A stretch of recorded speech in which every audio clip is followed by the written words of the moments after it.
त्यामुळे ते निर्यात मूल्य कमी झालं पाहिजे अशी मागणी. आणखी एक प्रवास आहे की जे कांदा व्यापारी आहे त्यांनी सतत शेतकऱ्यांना या प्रश्नावर वेठीत धरलेला आहे. आता या बाबतीमध्ये वस्तुस्थिती काय आहे याच्या संदर्भात आता चौकशी मी करतोय. कारण आज 5 लाख मेट्रिक टन कांदा आपल्याला निर्यात करायचा आहे आणि कांदा आपल्याला मिळत नाही आजच्या स्थितीमध्ये. आता जर निर्यात मूल्य कमी केल्यामुळे जे आपलं जास्त आहे म्हणून जात नाही, ते कमी केल्यामुळे जाणार आहे.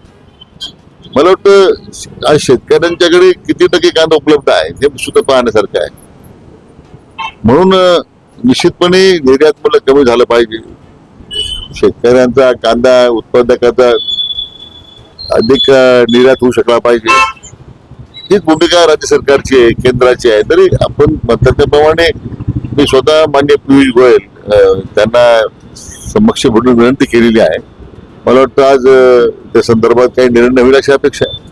साहेब, शरद पवारांनी अमित शहावर टीका केली आहे. सुप्रीम कोर्टानं ज्या माणसाला घरी पार केलं होतं तो देशाचा गृहमंत्री झाला असं शरद पवार म्हणतात.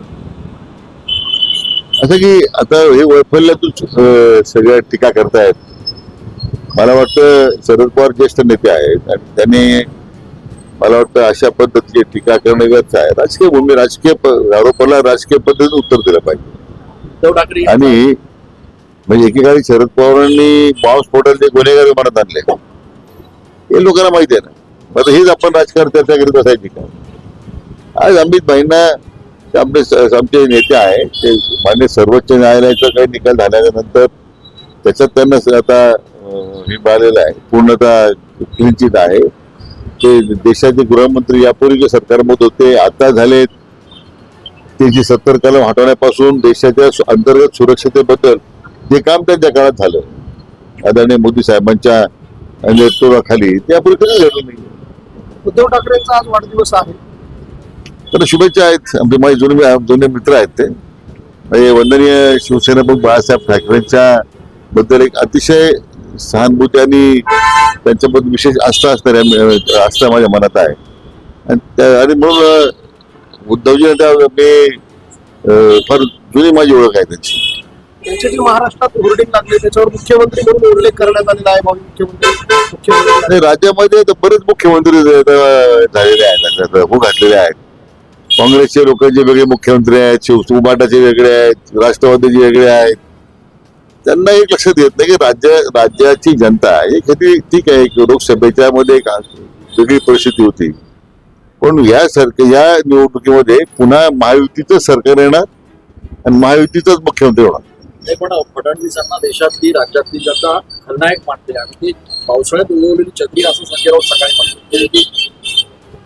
मला वाटतं मी याच ठिकाणी मागे बोललो होतो की संजय राऊत या डोक्यावर परिणाम झाले.